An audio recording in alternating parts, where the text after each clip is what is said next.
नमस्कार दोस्तों। हम चर्चा कर रहे हैं जयशंकर प्रसाद कृत महाकाव्य कामायनी के श्रद्धा सर्ग की। अब तक हमने श्रद्धा सर्ग के बारे में जाना कि मनु हिमालय पर्वत की सबसे ऊंची चोटी पर बैठकर विचार मंथन में लीन है। उसके सामने उथल पुथल मची हुई है। सब कुछ नष्ट भ्रष्ट हो चुका है। संसार में कोई भी सजीव और निर्जीव चीजें कहीं भी दिखाई नहीं देती। चारों तरफ जल ही जल। ऐसे में श्रद्धा आकर के मनु से पूछती है कि तुम कौन हो। एक ऐसे मनुष्य जिसका सब कुछ लुट गया हो, खो चुका हो, और अचानक उसे किसी आशा की किरण नजर आए, उसके मन में क्या अनुभूति होगी। मनु के मन में भी ठीक उसी प्रकार की श्रद्धा को देकर के वचनों को सुनकर के अनुभूति हुई। मनु श्रद्धा के सवाल का जवाब देता है कि मैं एक ऐसा उलझा हुआ प्राणी हूं जो अपने आप को सुलझने का प्रयास करता हूं, लेकिन जितना मैं सुलझने की कोशिश करता हूं उतना उलझता चला जाता हूं।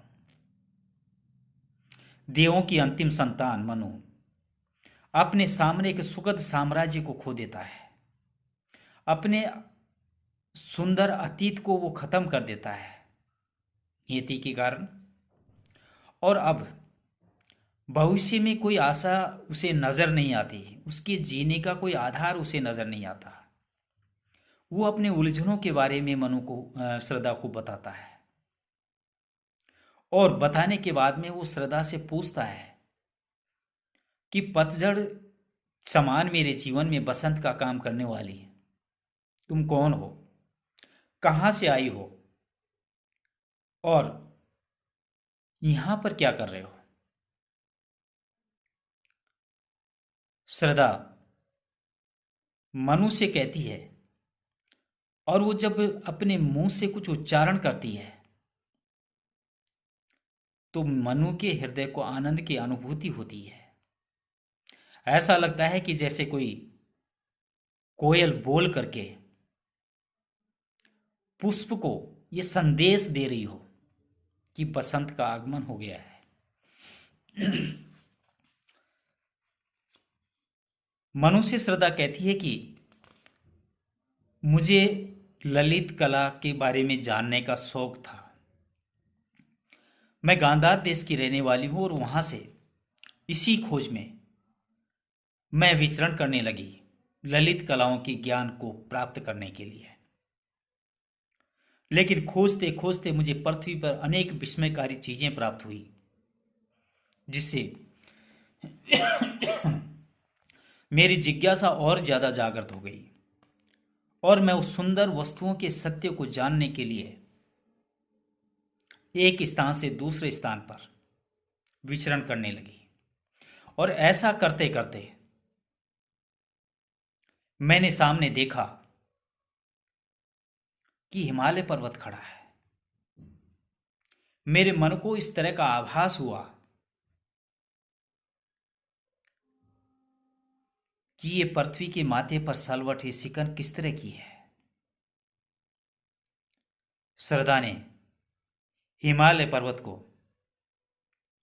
पृथ्वी का माथा कहा है, सर कहा है। जिस प्रकार एक मनुष्य किसी चिंता में लीन रहता है, किसी परेशानी में होता है, और परेशानी में होने के कारण उसके माथों पर सलवटें लकीरें आ जाती हैं। हिमालय पर्वत के उभारों को देख करके मनु श्रद्धा के मन में भी यही विचार आया कि आखिर पृथ्वी के हृदय में क्या पीड़ा है, और उस पीड़ा के कारण ये सलवटें ये हिमालय पर्वत के रूप में खड़ी है। अब आगे मधुरिमा में अपनी ही मौन एक सोया संदेश महान, सजग हो करता था संकेत चेतना मचल उठी अनजान। मधुरिमा कहते हैं सुंदरता को। सोया गुप्त, सजग स्पष्ट रूप से, चेतना भावना या मन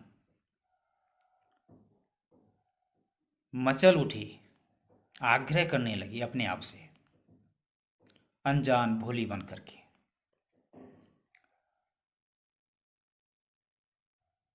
मधुरिमा में अपनी ही मौन एक सोया संदेश महान। श्रद्धा मनु से कहती है कि वो यहां किस तरह पहुंची है।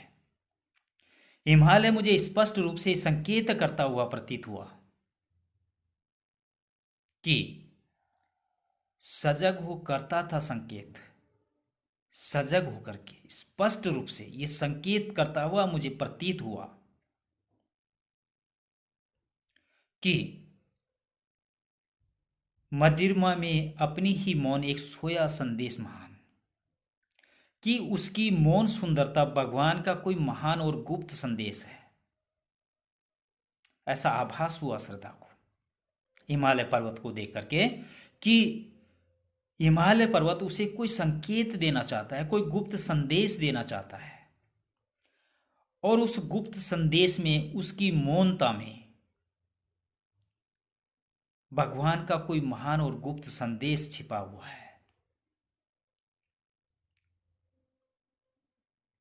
इस विचार से चेतना मचल उठी अनजान। मेरी चेतना, मेरा मन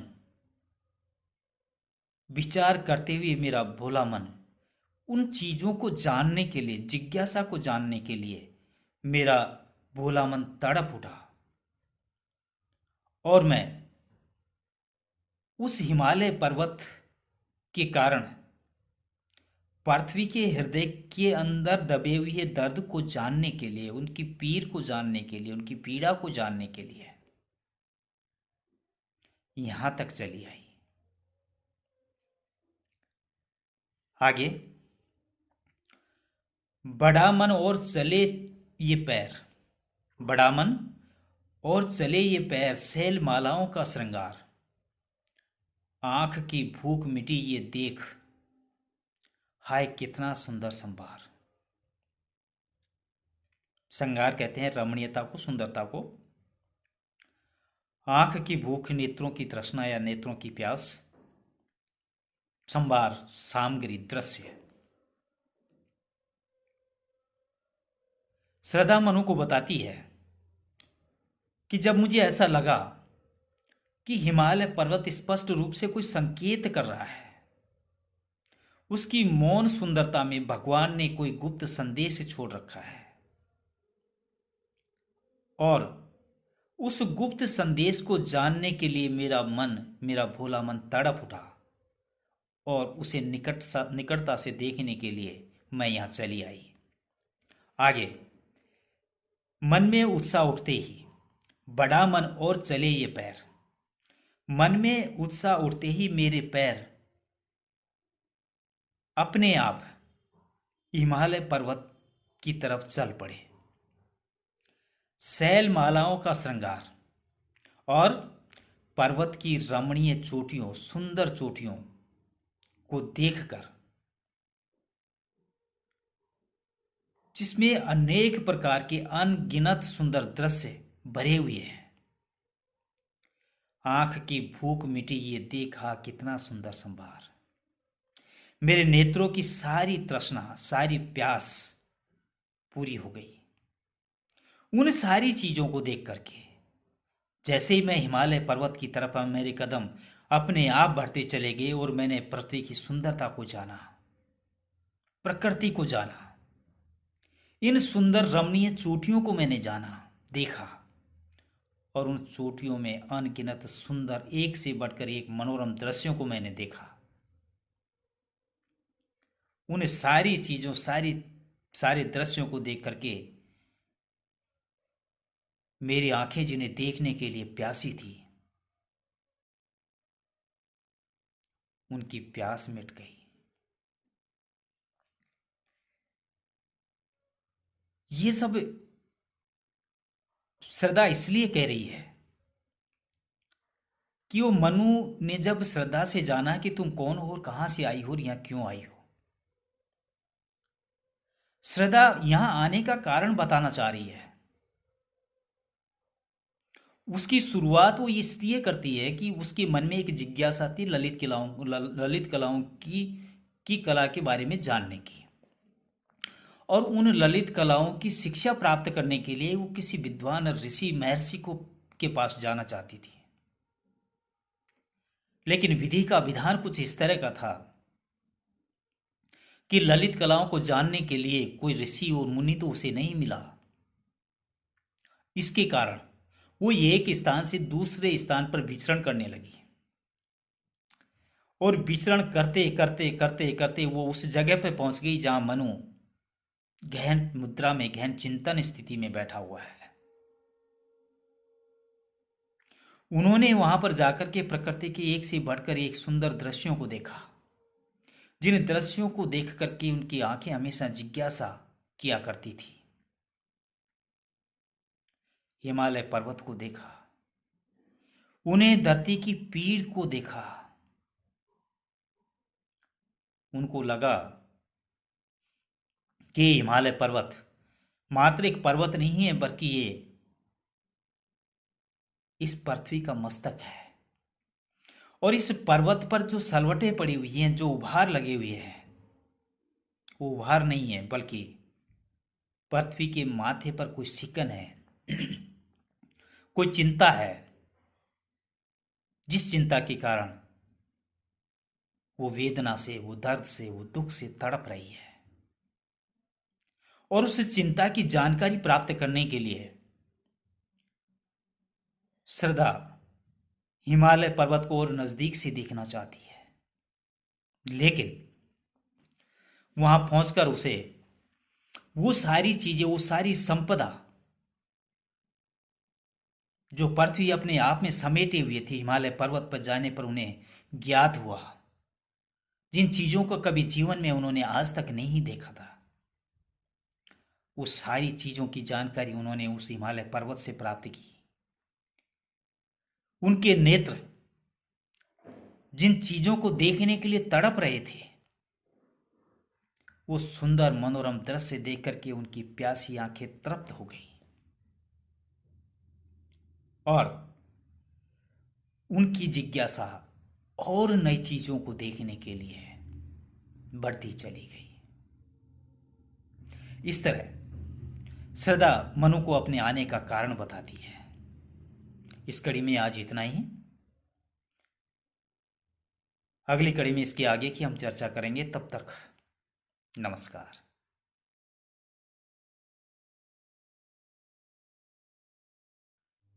नमस्कार विद्यार्थियों, हम चर्चा कर रहे हैं जयशंकर प्रसाद की महाकाव्य कामायनी और उसके श्रद्धा सर्ग की। अब तक हमने जाना कि मनु हिमालय पर्वत की ऊंची चोटी पर बैठा हुआ कोई मनन कर रहा है, विचार कर रहा है किसी चीज के बारे में। सामने जल प्रलय है, जीने की कोई आशा और उम्मीद मनु को नजर नहीं आती, और ऐसे में श्रद्धा वहां आ जाती है। आते ही श्रद्धा पहला सवाल करती है कि तुम कौन हो। मनु काफी देर तक श्रद्धा को देखता रहता है, उनके मन के भावों को पढ़ता रहता है। कभी वो उनके चेहरे की तरफ, तो कभी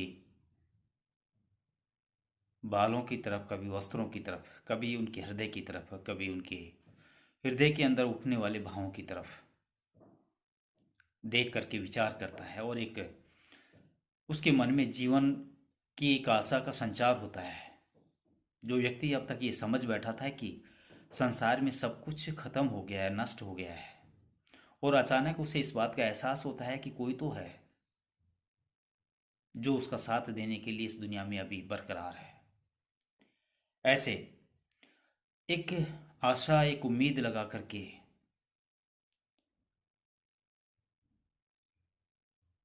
मनु श्रद्धा से कहता है कि मैं एक ऐसा जीव हूं जिसने अपना सब कुछ खो दिया है, और इस निर्झर में, इस सन्नाटे में मैं मंथन कर रहा हूँ कि मेरे जीने का कोई सहारा नहीं है। मैं एक ऐसी उलझन में उलझा हुआ हूँ जिसको सुलझाने का कोई रास्ता मुझे नजर नहीं आता। ऐसी बातें करते करते मनु श्रद्धा से पूछ बैठता है कि ये वसंत के दूत, क्योंकि मनु ने तो अपना जीवन पतझड़ के समान समझ लिया था कि अब जीवन में कुछ बचा नहीं है। एक सुंदर, एक प्यारा अतीत उन्होंने खोया था। भविष्य की कोई आशा, कोई उम्मीद उन्हें नजर नहीं आ रही थी। ऐसे में श्रद्धा बसंत बनकर के मनु के पास आती है। वो कहते हैं कि हे बसंत के दूत, तुम कौन हो, कहाँ से आए हो और यहाँ क्या कर रहे हो। श्रद्धा मनु के सवाल का जवाब देती हुई बहुत ही मधुर भाषा में मधुर संदेश मनु तक पहुंचाती है और वो बताती है कि वो गांधार देश में निवास करने वाली है और ललित कलाओं का ज्ञान प्राप्त करना चाहती थी, इसलिए वो बार बार इधर उधर विचरण कर रही थी। और विचरण करते करते उसके मन में एक कौतूहल जागा, एक उत्साह जागा, एक कि प्रकृति की नई नई नायाब चीजें उन्हें देखने को मिल रही थी। और उन्हीं अद्भुत चीजों को देखने के लिए वह फिर विचरण करने लगी। उसने देखा कि सामने सामने हिमालय पर्वत खड़ा है। श्रद्धा ने सोचा कि यह हिमालय पर्वत नहीं है, बल्कि पृथ्वी के माथे पर एक सिकन है। क्या पृथ्वी के हृदय में दुख है जिसके कारण ये सिकन पैदा हुई है। वह हिमालय पर्वत को देखने के लिए और नजदीक आती है और देखती है कि उसमें तो एक अद्भुत सौंदर्य छिपा हुआ है। और उस अद्भुत सौंदर्य को ये समझ बैठती है कि ये भगवान का कोई गुप्त संदेश है उसके लिए। और उस गुप्त संदेश को पढ़ने के लिए और जानने के लिए मनु की श्रद्धा उस हिमालय पर्वत के और नजदीक आती है। उसका मन उत्साह से भर जाता है। उसके पैर खुद ब खुद चल करके उस हिमालय पर्वत के नजदीक आते हैं। वह हिमालय पर्वत की रमणीय चोटियों को देखती है,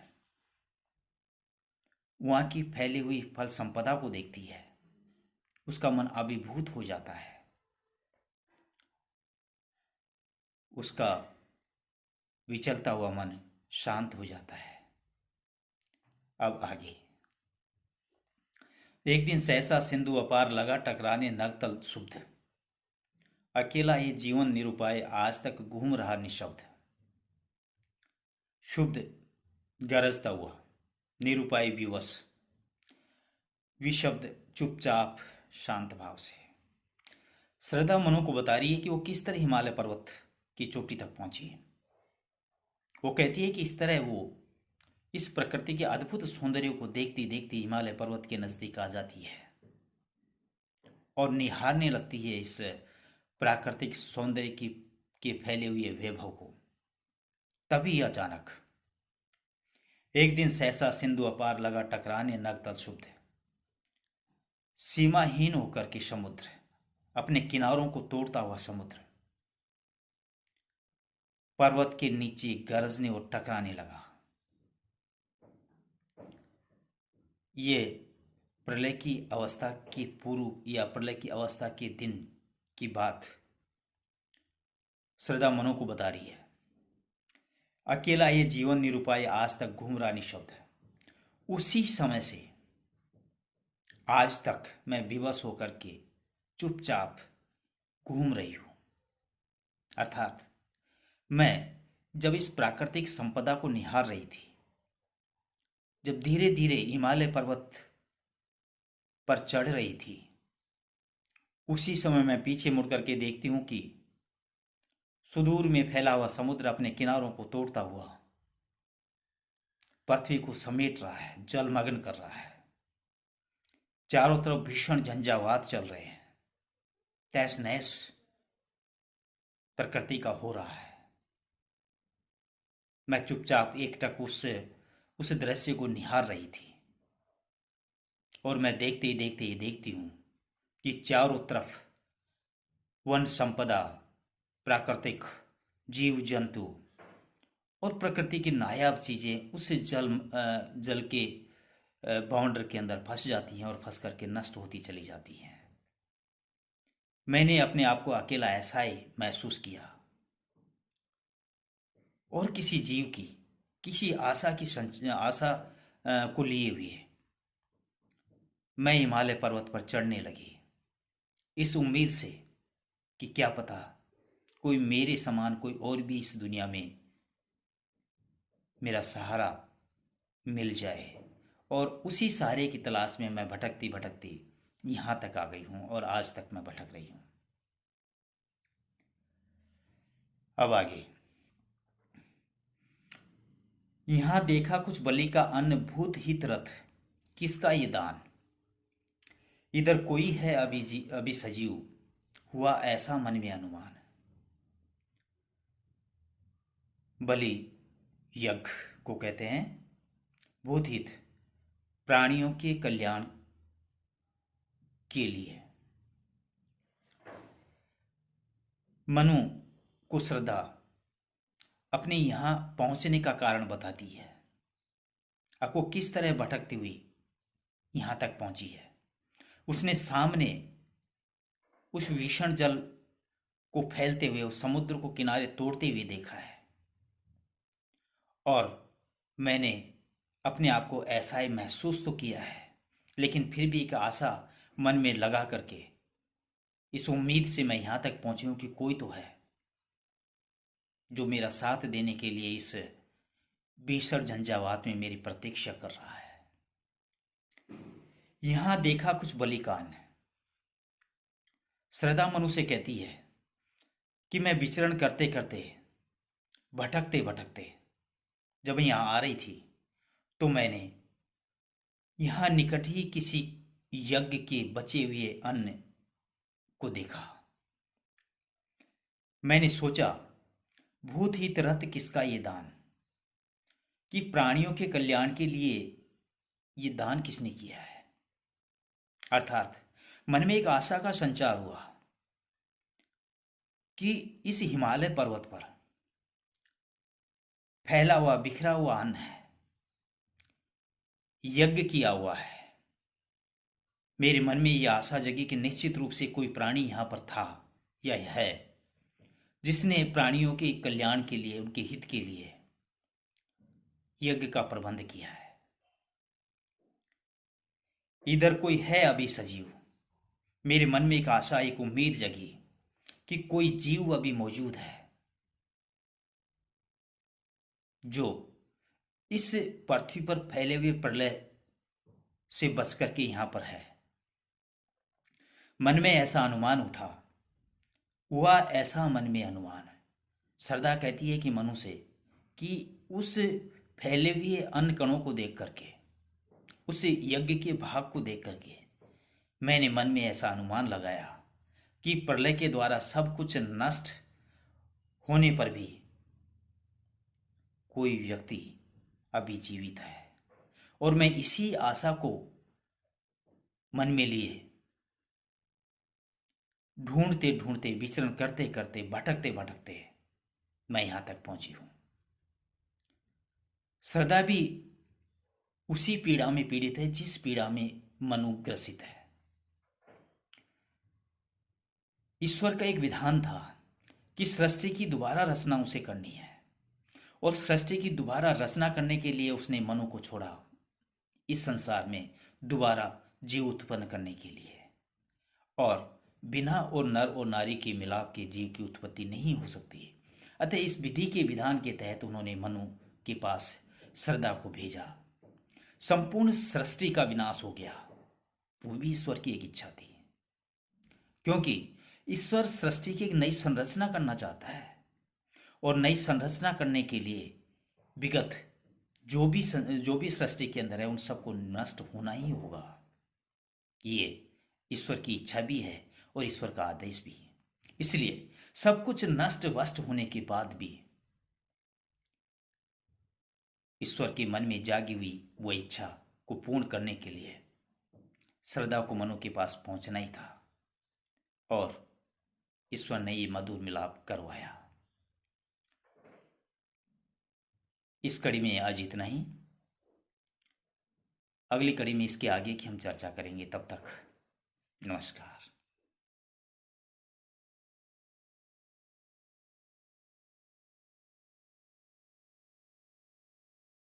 नमस्कार दोस्तों, हम चर्चा कर रहे हैं जयशंकर प्रसाद की महाकाव्य कामायनी और कामायनी की श्रद्धा सर्ग। मैं पहले भी आपको बता चुका हूँ, फिर एक बार फिर दोहराता हूँ कि राजस्थान विश्वविद्यालय के बीए पार्ट तृतीय और एमए प्रीवियस हिंदी, इन दोनों में ये श्रद्धा सर्ग चलता है। बीए पार्ट तृतीय में श्रद्धा सर्ग पूरा नहीं होकर के उसका कुछ भाग है, जबकि एमए प्रीवियस हिंदी में पूरा का पूरा श्रद्धा सर्ग आपके पाठ्यक्रम में जोड़ा गया है। मैं इसके बारे में आपसे पूरे सर्ग की चर्चा करूंगा। हिंदी के विद्यार्थी होने के नाते, चाहे वो बीए पाठ तृतीय का विद्यार्थी हो, चाहे एमए प्रीवियस या पूर्व या उत्तरार्ध का विद्यार्थी हो, फर्क कोई नहीं पड़ता। आप हिंदी साहित्य के विद्यार्थी हैं और साहित्य के विद्यार्थी को साहित्य में रुचि होनी चाहिए। उन्हें वो सारी चीज़ें पढ़नी चाहिए जो आगे जाकर के न केवल किताबी ज्ञान बल्कि उनके व्यवहारिक ज्ञान में भी फर्क आता है। तो साहित्य में रुचि होना अति आवश्यक है, बहुत ज़रूरी है। उन चीज़ को आप एक ही किताबी ज्ञान के रूप में न पढ़ें, बल्कि अपने जीवन में उतारने की कोशिश करें। निश्चित रूप से कहीं न कहीं, किसी न किसी मोड़ पर ये चीज़ें आपको याद आएंगी और बहुत काम भी देंगी। तो अब तक हमने जाना कि श्रद्धा मनु से मिलती है। मनु जिस उलझन में उलझा हुआ है, उस अपने उलझन के बारे में श्रद्धा से बताता है, बात करता है। और बात करने के बाद में श्रद्धा से मनु पूछता है कि तुम बसंत के समान मेरे पतझड़ जीवन में कौन आई हो, तुम कौन हो और यहाँ क्या कर रहे हो। श्रद्धा अपने बारे में बताती है कि मैं गांधार देश की निवास करने वाली हूँ और ललित कलाओं का ज्ञान प्राप्त करने के लिए मैं विचरण करती रहती हूँ। एक दिन मैंने देखा कि ये पृथ्वी के माथे पर सिकन किस तरह हिमालय पर्वत के लिए, श्रद्धा ने कहा। और मैं उस हिमालय पर्वत को देखने के लिए उसके नज़दीक आई। मैंने यहाँ की संपदा को देखा, यहाँ के बिखरे हुए की सुंदरता को देखा, यहाँ के सौंदर्य को देखा और उस सौंदर्य को देखने के लिए और नज़दीक आई। मैं पीछे मुड़ कर के देखती हूँ कि सृष्टि का विनाश हो रहा है। समुद्र अपने किनारों को तोड़ करके चारों तरफ पृथ्वी पर फैल रहा है। चारों तरफ जलमग्न का वातावरण है। पृथ्वी पर किसी भी प्रकार के कोई जीव जंतु, प्रकृति का सौंदर्य नहीं बचा। सब कुछ उस जल प्रलय में नष्ट होता हुआ मैंने अपनी आंखों के सामने देखा। फिर मैं थोड़ा और आगे आई। मैंने देखा कि एक जगह यज्ञ का कोई भाग, अन्न के दाने पड़े हुए हैं। मेरे मन में एक आशा, एक उम्मीद जगी कि निश्चित रूप से कोई न कोई प्राणी यहाँ पर मेरे अलावा मौजूद है, जिन्होंने मानव कल्याण के लिए ये यज्ञ का आयोजन किया होगा। और मैं उस प्राणी की तलाश करते करते मैं यहाँ तक पहुंची। अब आगे, तपस्वी क्यों इतने हो क्लांत, श्रद्धा मनु से कहती है। तपस्वी क्यों इतने हो क्लांत, वेदना का ये कैसा वेग। आहा, तुम कितने अधिक अथास, बताओ ये कैसा उद्वेग।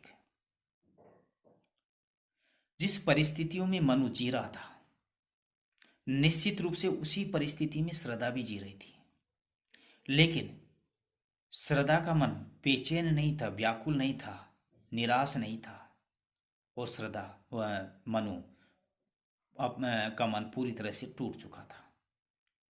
क्लांत कहते हैं हारे हुए को। वेदना, पीड़ा, वेग, तीव्रता या अधिकता, अथास, निराश, उद्वेग, अशांति। श्रद्धा मनु से कहती है, जब वो सामने मनु को देखती है जो अपने ही विचारों में खोया हुआ है, जो अपने आप को ये समझ बैठा है कि जीवन उसका समाप्त हो गया है, उसका सुंदर अतीत समाप्त हो गया है, भविष्य में जीने के लिए उसके पास कुछ भी नहीं है, वो किस आशा और किस उम्मीद के साथ में अपने जीवन को काटेगा। इस घोर निराशा में वो गहन चिंतन में लीन है। उसकी निराशा, उसकी दीनता, उसकी दीनता को देख करके श्रद्धा मनु से पूछती है कि हे तपस्वी, क्यों इतने हो क्लांत? तुम इतने हारे हुए क्यों हो? तुम्हें ऐसा क्यों लगता है कि संसार में सब कुछ नष्ट हो गया है? तुम ऐसा क्यों महसूस करते हो कि ये जो जल प्रलय हुआ है, इस जल प्रलय के अंदर कोई जीवन बचा ही नहीं है। एक मनुष्य कर्मनिष्ठ होता है, ईश्वर उसे धरती पर भेजता है कर्म करने के लिए। तुम इस तरह निष्कर्म कैसे हो सकते हो? तुम इस तरह निराश और हताश कैसे हो सकते हो? ऐसे थके हुए से क्यों लग रहे हो? वेदना का ये कैसा वेग, इतनी अधिक पीड़ा किस बात से उत्पन्न हुई? श्रद्धा मनु से सवाल करती है, क्योंकि मनु जिस पीड़ा को झेल रहा है उसके पीछे उसका अतीत है। उसने अपने जीवन में कभी दुख नहीं देखा। जिस चीज की आशा और आकांक्षा उसने की, तत्काल उसके सामने हाजिर हो गई। उसने सारी सुख सुविधाओं से युक्त अपने अतीत को पाया और वो अतीत उसकी आंखों के सामने धूमिल हो गया, धीरे धीरे नष्ट हो गया। और जिसका अतीत, सुंदर अतीत खो जाए, जिसको अपने भविष्य का कोई अंदाजा नहीं है, वो निश्चित रूप से घोर निराशा में ही होगा। यहां श्रद्धा मनु से यही सवाल करती है कि इतनी अधिक पीड़ा किस बात की उत्पन्न हुई है? सब कुछ नष्ट नहीं हुआ है, अभी जीवन में और चीजें भी बाकी है। आहा, तुम कितनी अधिक अथास बताओ, ये कैसा उद्वेग? मनु से श्रद्धा सवाल करती है कि तुम इतने निराश क्यों, इतने हताश क्यों? अपनी अशांति का परिचय मुझे दो। कौन सी वजह है, क्या कारण है जिसके कारण तुम्हारा मन अशांत हो गया है? जीने की एक इच्छा तुम्हारी मर गई है। क्या वजह है? तुम्हें ऐसा क्यों लगता है कि ये सब कुछ जल प्रलय में खत्म हो गया तो क्या संसार में कुछ भी नहीं है? तुम ये क्यों नहीं सोचते कि ईश्वर की मर्जी है, उसी विधि का विधान है, उस ईश्वर की इच्छा है? तुम इतने हताश, इतने निराश किस वजह से हो? ये अशांति तुम्हारे हृदय के अंदर किस तरह जमा हुई है? कृपा करके मुझे बताने का कष्ट करें, मैं भी तो जानूं कि किस वजह से तुम इतने परेशान, उदास, निराश और हताश हो। अब आगे, हृदय में क्या है नहीं अधीर, लालसा जीवन की निशेष, कर रहा वंचित कहीं न त्याग तुम्हें, मन में धर सुंदर वेश। लालसा, मोह, निशेष बचा हुआ, वंचित करना, धोखा देना। मनु से श्रद्धा पूछती है, हृदय में क्या है नहीं अधीर, जो सभी को अधीर बनाए रखता है? लालसा जीवन की निशेष, क्या चीज अधीर बनाए रखता है मनुष्य को? जीने की लालसा। मरना कोई नहीं चाहता। कितना भी कष्ट संसार में रह करके मनुष्य चाहे भोग ले, लेकिन मृत्यु से तो वो भी डरता है। वो कभी नहीं चाहेगा कि उसकी मृत्यु आ जाए। यहां श्रद्धा भी मनु से यही कहती है कि जो सभी के मन को अधीर बनाए रखता है, जीवन का ये मोह, क्या तुम्हारे हृदय में नहीं बचा? लालसा जीवन की निशेष, जिस जीवन को पाने के लोग तड़पते हैं, तरसते हैं, और ईश्वर जब वो जीवन मनुष्य के रूप में उसे दे देता है, वो बरबस उसे खोना नहीं चाहता। लोग तड़पते हैं, तरसते हैं उस जीवन को प्राप्त करने के लिए। क्या तुम्हारे हृदय के अंदर, तुम्हारे मन के अंदर उस जीवन के प्रति कोई मोह नहीं बचा? क्या तुम्हारा सुंदर अतीत समाप्त हो गया इसलिए तुम्हारा जीवन नष्ट हो गया? तुम्हें ऐसा क्यों लगता है कि तुम्हारा जो भविष्य है वो बेकार है, झंझावातों से भरा हुआ है? किसने देखा है भविष्य? भविष्य बनाना पड़ता है, भविष्य बनेगा। तुमने भविष्य को नहीं देखा है, लेकिन भविष्य के आने से पहले तुम इतने ज्यादा हताश और निराश हो गए हो कि तुमने अपने जीने की चाह को भी खो दिया है। बताओ, क्या तुम्हारा हृदय जीना नहीं चाहता? तुम्हारा मन जीने, उस ईश्वर के द्वारा दिए गए जीवन को पाने के लिए, जीवन को जीने के लिए लालायित नहीं है? कर रहा वंचित कहीं न त्याग तुम्हें। श्रद्धा मनु के हृदय को, उसके मन को टटोलती हुई कहती है कि तुम्हारे मन का त्याग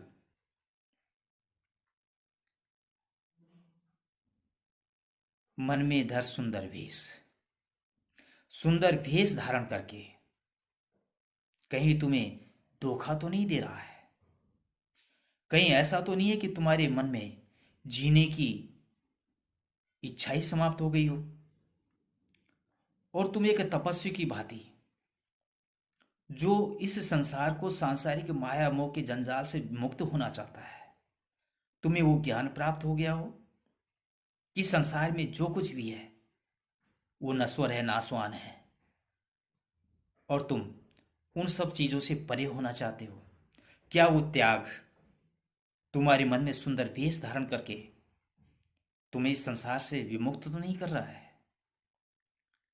अर्थात तुम त्याग की ओर इसलिए विवश होकर तो नहीं गए कि तुम्हें किसी का प्रेम नहीं मिला, या तुमने ये मान लिया कि तुम्हारा जो शेष जीवन है वो बिना किसी प्रेम के व्यतीत होने वाला है?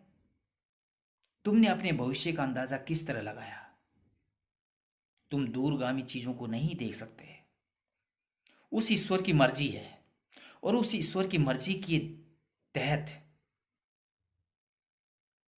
तुम्हें जीवित बनाए रखा है। तुम्हें संसार में रह करके, इस सृष्टि में रह करके और भी बड़े बड़े और अच्छे कार्य करने होंगे। तुमने ये कैसे मान लिया कि तुम्हारा जीवन दुख से भरे हुई है? तुमने ये कैसे समझ लिया कि तुम्हारे जीवन में कभी सुख आएगा नहीं?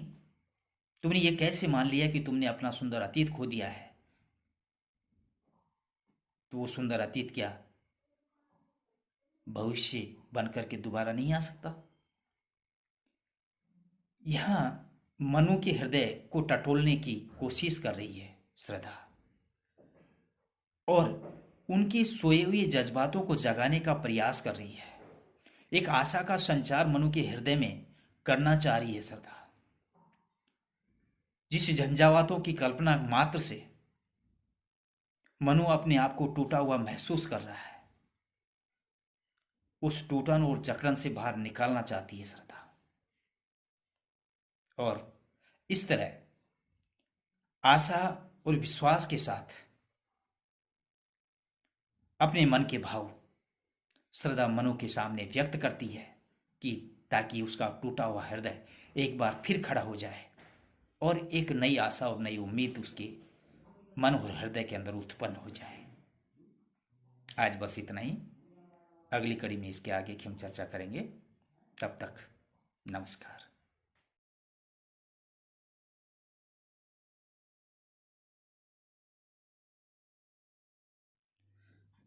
नमस्कार विद्यार्थियों, हम चर्चा करें जयशंकर प्रसाद के महाकाव्य कामायनी के श्रद्धा सर्ग की। श्रद्धा सर्ग में अब तक हमने जाना कि, या इस कड़ी से पूर्व हमने क्या प्रसंग चल रहा था। श्रद्धा मनु से पूछती है कि हे तपस्वी, तुम इस तरह हारे हुए से क्यों प्रतीत हो रहे हो? जब जल प्रलय को देखती हुई श्रद्धा हिमालय पर्वत की सुंदरता को देख निहार रही थी, तो सामने वो ये देखती है कि कुछ अन्न के दाने पड़े हुए हैं जो किसी मनुष्य ने मानव के कल्याण के लिए यज्ञ किया है।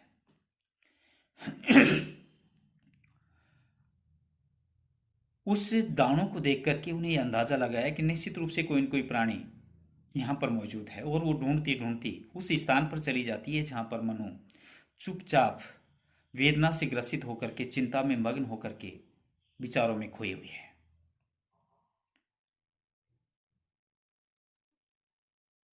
श्रद्धा मनु को देखती है और उनसे पूछती है, उनसे कहती है कि हे तपस्वी, तुम इतने हारे हुए थके हुए से क्यों नजर आ रहे हो? क्या तुमने जीने की उम्मीद छोड़ दी? जीने की इच्छा तुमने समाप्त कर दी? तुम इतने अशांत क्यों? मुझे कृपा करके ये बताएं कि तुम्हारे मन में क्या चल रहा है और तुम क्या सोच रहे हो? क्या तुमने जीने की उम्मीद छोड़ दी है? आगे उनसे फिर पूछती है कि जो ईश्वर ने मनुष्य का जीवन दिया है, संसार में रहकर के मनुष्य उस जीवन को त्यागना नहीं चाहता, वो बार बार उस जीवन को प्राप्त करना चाहता है, चाहे संसार में कितने भी प्रकार के कष्ट क्यों नहीं उसे उठाने पड़ जाए, लेकिन वो जीने की लालसा उम्मीद कभी नहीं खोता। क्या तुमने अपने जीवन को जीने की उम्मीद छोड़ दी है? श्रद्धा फिर मनु से कहती है कि कहीं ऐसा तो नहीं है कि संसार की वास्तविकता का ज्ञान तुम्हें इस तरह हो गया हो कि त्याग ने तुम्हारे मन में घर कर लिया हो सुंदर वेश धारण करके, और संसार के प्रति मोह का त्याग तुमसे करवा लिया गया हो। तुम जीना नहीं चाहते, तुम्हें सांसारिक चीजों से विरक्ति हो गई हो। क्या तुम्हें संसार में रहने के लिए किसी का प्रेम नहीं मिला? तुमने ये कैसे सोच लिया कि तुम्हारा सुंदर अतीत तुमसे खो गया है, तो क्या तुम्हारा भविष्य सुंदर नहीं हो सकता? तुम अपने जीवन में जिस तरह डरे हुए हो, लगता है तुमने जीवन के प्रति आशा रखना छोड़ दिया है। श्रद्धा मनु से पूछती है मनु के मन की के कारण को, कि क्या वजह है जिसके कारण तुमने इस इतने सुंदर संसार से विरक्ति अपने मन में धारण कर ली है। अब आगे, दुख के डर से तुम अज्ञान जटिलताओं का कर अनुमान, काम से झिझक रहे हो आज भविष्य में बनकर अनजान। अज्ञान अपरिचित, जटिलताओं झंझटों, अनुमान कल्पना, काम कर्म क्षेत्र, झिझक मुख मोड़ना।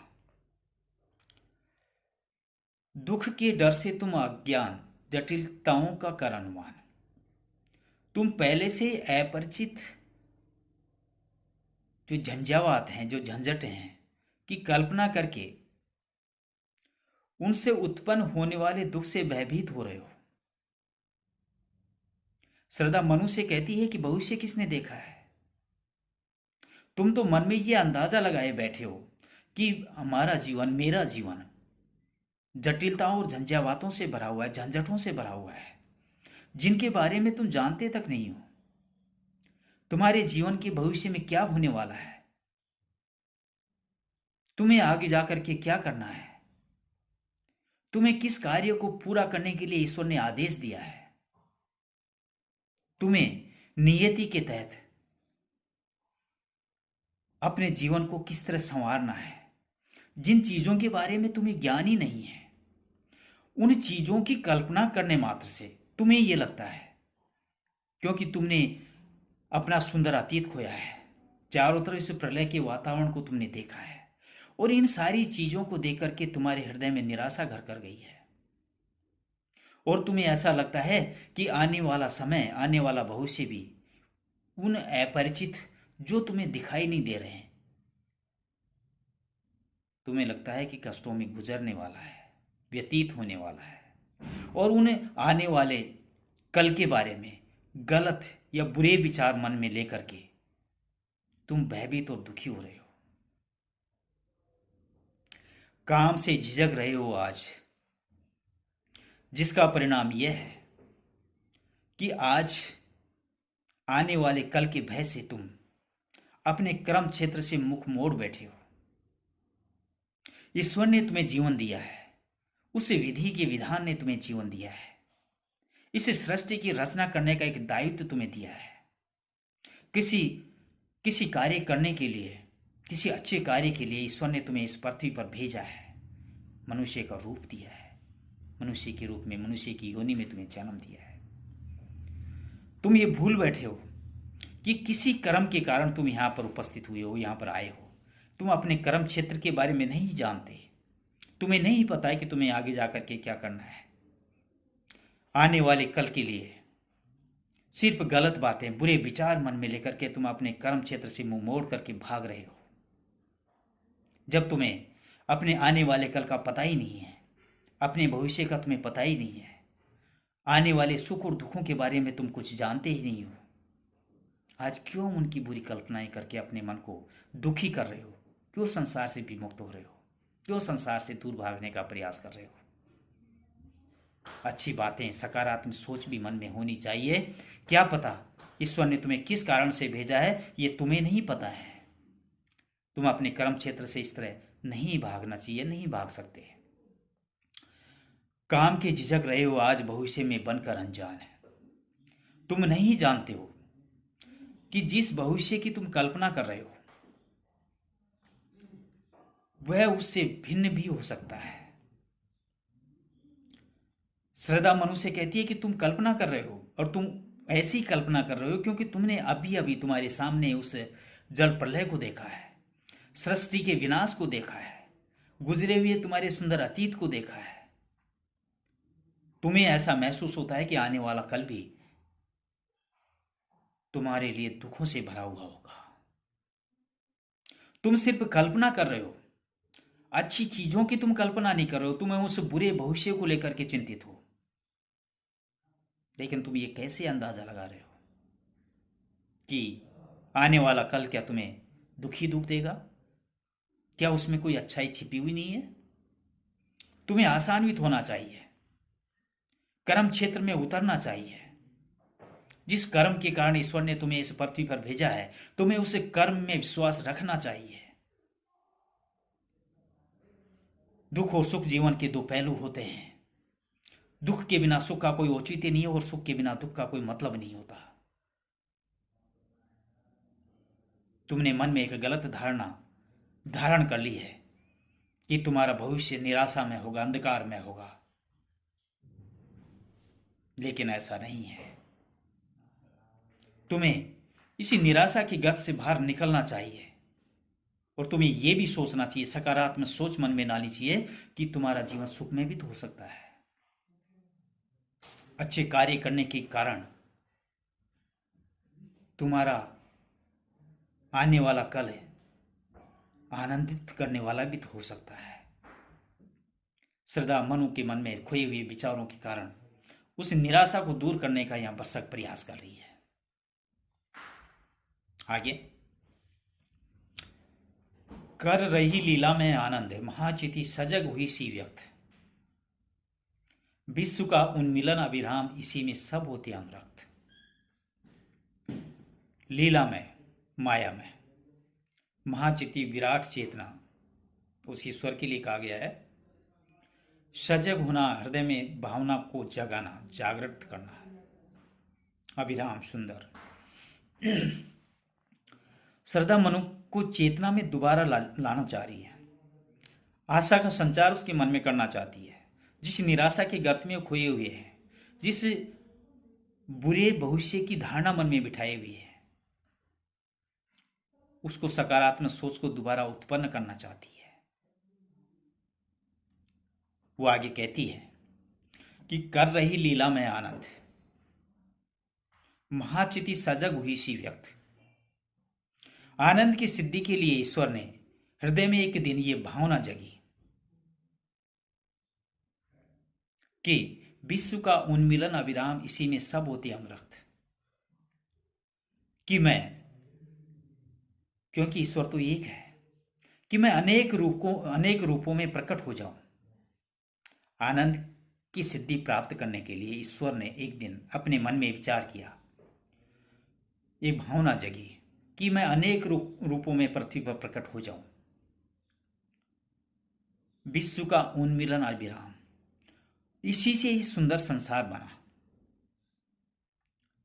इसी में सब होते अनुरक्त। और ये जो सुंदर संसार है ये सभी के लिए प्यारा होता है। सृष्टि के संसार में, सृष्टि के संबंध में एक हिंदुओं में एक धारणा है कि निष्क्रिय ब्रह्म ने एक पर एकांकीपन में यह विचार मन में धारण किया, व्याकुल होकर के उसने इच्छा व्यक्त की कि मैं एक से अनेक हो जाऊं, एक होम भविष्याम, मैं एक से अनेक रूप धारण कर लूं।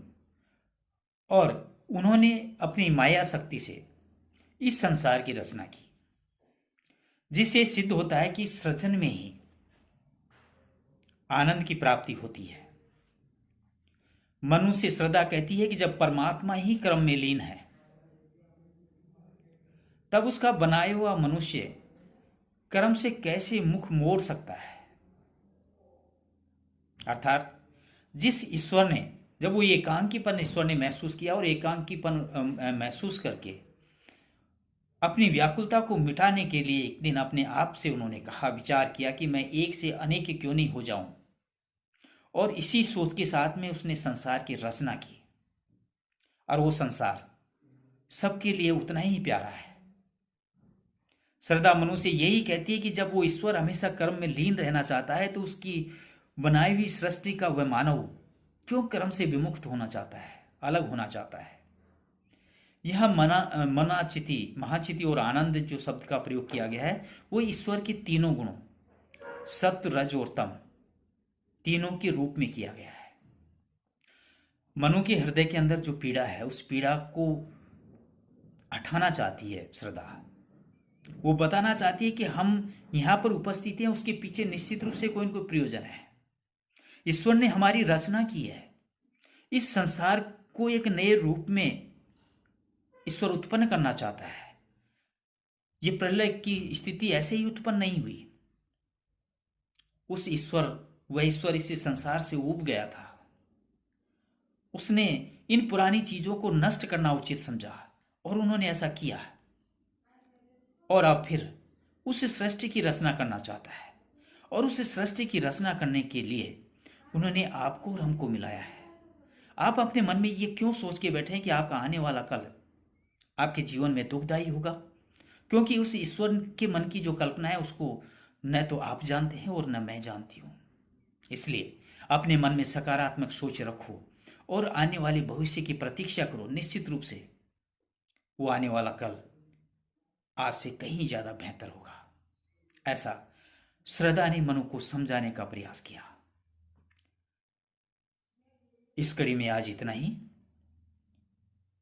इसकी आगे की चर्चा हम अगली कड़ी में करेंगे। तब तक नमस्कार।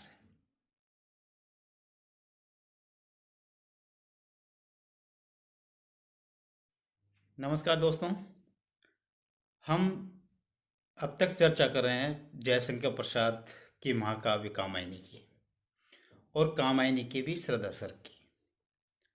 अब तक हमने जाना है कि किस तरह जल प्रलय होता है और जल प्रलय होने के बाद में मनु विचार मग्न रहता है, सोचने लगता है अपने आने वाले भविष्य के बारे में। श्रद्धा वहाँ आती है और श्रद्धा मनु से सवाल पूछती है कि तुम कौन हो। मनु विचार करता है, श्रद्धा को देखता है, मन में एक आशा का संचार करता है कि संसार में मेरे अलावा और भी प्राणी हैं। वह श्रद्धा से उसके बारे में पूछता है कि तुम कौन हो, कहाँ से आई हो। श्रद्धा अपना परिचय देती है और परिचय देने के बाद वह मनु से पूछती है कि ये तपस्वी, तुम किस वेदना में, किस कष्ट में हो? तुम इतने दुखी क्यों नजर आ रहे हो? तुम्हें किस बात की पीड़ा है और किस बात से तुम निराशा में लीन हो। अपनी अशांति का कारण मुझे बताएं। श्रद्धा उन्हें समझाने का प्रयास करती है कि ये जो मानव जीवन है वो अनुपम है। ईश्वर ने एक वरदान के रूप में इंसान को बना करके धरती पर भेजा है कि वह कोई न कोई अच्छा कार्य करेगा और इस सृष्टि के विकास में अपना योगदान देगा।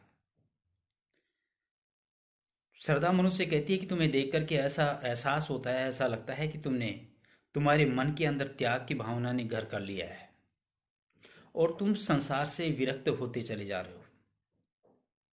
ऐसा महसूस होता है कि तुमसे किसी ने प्रेम नहीं किया या तुम अभी प्रेम या अनुराग से अनुरक्त हो, प्रेम के बारे में जानते नहीं हो। श्रद्धा फिर मनु को समझाने का प्रयास करती है कि तुम आने वाले भविष्य की झंझावातों झंझटों में उलझे हुए हो, जबकि तुम्हें इस बात का पता भी नहीं है कि तुम्हारा आने वाला भविष्य किस प्रकार का होगा। तुम अपने सुखद अतीत के अंत के कारण दुखी हो और जो ये चारों तरफ का वातावरण तुम देख रहे हो उस वातावरण ने तुम्हें और ज्यादा दुखी कर दिया है, व्याकुल कर दिया है। श्रद्धा बार बार मनु को समझाने का प्रयास करती है कि तुम उस ईश्वर का एक नायाब तोहफा हो जिसने कुछ जिम्मेदारी दे करके तुम्हें इस संसार में छोड़ा है। तुम्हें अपने कार्य से विमुक्त नहीं होना चाहिए। तुम्हें उस ईश्वर की सत्यता पर विश्वास करना चाहिए और उन्होंने जो कार्य तुम्हें करने के लिए इस संसार में रह करके सौंपा है उस कार्य को बखूबी तुम्हें करना चाहिए। कर्म से विचलित होना मनुष्य का कर्म नहीं है, क्योंकि जो ईश्वर स्वयं हमेशा कर्म में लीन रहता है, उसकी बनाई हुई चीज का ये दायित्व बनता है, धर्म बनता है कि वह भी उस ईश्वर की बनाई बनाई हुई कर्मशीलता को आगे बढ़ाए, आगे बनाए रखे। अब आगे, काम मंगल में मंडित श्रेष्ठ इच्छा का है परिणाम, तिरस्कृत कर उसको तुम भूल बनाते हो असफल भवधाम। मंडित का मतलब होता है युक्त, श्रेय कल्याण, सर्ग सृष्टि, तिरस्कृत तिरस्कार या उपेक्षा, भवधाम सांसारिक जीवन। काम मंगल से मंडित श्रेष्ठ स्वर्ग। संसार तो तुम्हारी इच्छा पर निर्भर करता है। मनु को समझाते हुए श्रद्धा कहती है कि ये संसार तुम्हारे मन में क्या चल रहा है, तुम किस तरह की सोच रखते हो, उस सोच पर निर्भर करता है। तुम जैसा चाहोगे, इच्छा का है परिणाम, तुम जैसा चाहोगे वह संसार वैसा ही बन जाएगा। तुम्हारे मन में अगर आशा बनी रहेगी, एक सुखद कल्पना तुम करोगे, तो संसार तुम्हें अच्छा दिखाई देगा और तुम अपने मन में निराशा के घोर अंधकार में डूबे रहोगे तो संसार की सब चीजें तुम्हें निराशा के अंधकार में ले जाएंगी। इसलिए ये तुम्हारी इच्छा पर निर्भर करता है कि तुम किस प्रकार का सोचते हो, किस प्रकार का विचार करते हो। तिरस्कृत कर उसको तुम भूल बनाते हो असफल भवधाम। शुभ कर्म करने में कल्याण होता है, अतः वैराग्य होने पे तुम इच्छा या काम का तिरस्कार करते हो। तिरस्कृत कर उसको तुम भूल बनाते हो असफल भवधाम। तुम्हारे मन में वैराग्य धारण हो जाता है, सांसारिक विरक्ति का भाव धारण हो जाता है और सांसारिक विरक्ति का भाव धारण होने के कारण संसार की अच्छाइयाँ या संसार में होने वाली हलचलों से तुम विमुक्त हो जाते हो, अपने आप को अलग कर लेते हो और अलग करने के कारण तुम अपने मन में जागृत होने वाली इच्छा को दबाते हो, उसका तिरस्कार करते हो और उसका परिणाम ये होता है कि तुम भूल बनाते हो असफल भवधाम, किस तुम्हारा सांसारिक जीवन असफल सिद्ध हो जाता है। श्रद्धा मनु के भावों को पढ़ती है, विचार करती है। मनु जिस तरह का सोचते हैं, जिस तरह की कल्पना करते हैं, वो मनु श्रद्धा समझ चुकी है कि वो अपने अतीत से दुखी है। जिस आनंद पूर्ण वातावरण में उन्होंने अपना जीवन जिया, और जिस आने वाले भविष्य की कल्पना वो बैठा बैठा कर रहा है, उस आने वाले भविष्य की कल्पना उसे निराशा के अंधकार में डुबो रही है। श्रद्धा मनु को समझाती है कि ये तुम्हारी इच्छा पर निर्भर करता है कि तुम्हारे मन में क्या सोच है, तुम किस तरह की बातें सोचते हो।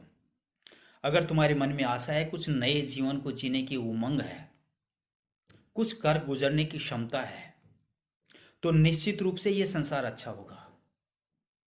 और अगर तुम्हें इस बात का एहसास होता है कि मेरा तो सब कुछ खत्म हो गया, संसार में कोई चीज़ ऐसी नहीं है जो मुझे सुखी कर सके, आनंदित बना सके, तो निश्चित रूप से संसार भी तुम्हें वैसा ही लगेगा। ठीक जैसे जैसे एक व्यक्ति तपस्या करता है या जिसके मन में किसी भी कारणवश कोई वैराग्य धारण हो जाता है, संसार की अच्छाइयाँ उसे अच्छाई नहीं बुराई नजर आती हैं, उसे ये सब कुछ माया मोह के अधीन लगता है, वो त्यागना चाहता है, वो संसार को छोड़ना चाहता है। यहाँ के जीव जंतु, फल, पृथ्वी, धरती, प्रकृति, संपदा, ये यहाँ के व्यवहार, यहाँ के विचार, जिसको व्यक्ति अपने मन से बिल्कुल अलग कर देता है, उसे लगता है कि ये सब तो लोग लालच से या माया के अधीन है, तो निश्चित रूप से वो ईश्वर की बनाई हुई माया या उसकी इच्छा का तिरस्कार कर रहा है। और जिसका परिणाम ये होता है कि वो संसार से विमुक्त हो जाता, अलग हो जाता है संसार से। और संसार से अलग होने के कारण ईश्वर ने तुम्हें जिस काम के लिए यहाँ पर भेजा है, तुम उस ईश्वर के काम में असफल सिद्ध हो जाते हो। श्रद्धा मनु के मन के अंदर एक जीने की ललक पैदा करना चाहती है। संसार के अंदर और भी कुछ बाकी है, ये बताना चाहती है। वो ये दिखाना चाहती है कि इस जल प्रलय होने के बावजूद भी मैं भी अटल खड़ी हूं, मुझे भी उतना ही दुख है मेरे अपनों के खोने का, मैं भी उसी आनंदपूर्ण जीवन से निकल करके यहाँ आई हूं, मैंने भी मेरा सुखद अतीत को खोया है, लेकिन मेरे मन में किसी भी प्रकार का कि कोई ग्लानि नहीं है, कोई कष्ट नहीं है, कोई निराशा नहीं है। और वो जिस तरह खुद महसूस करती है वैसा ही मनु को बनाना चाहती है, इसलिए मनु को बार बार उस उलझन से निकालना चाहती है जिस उलझन में बैठा हुआ वो विचार कर रहा है, अपने अनदेखे भविष्य के बारे में गलत विचार बना करके वो बैठा है। अब आगे,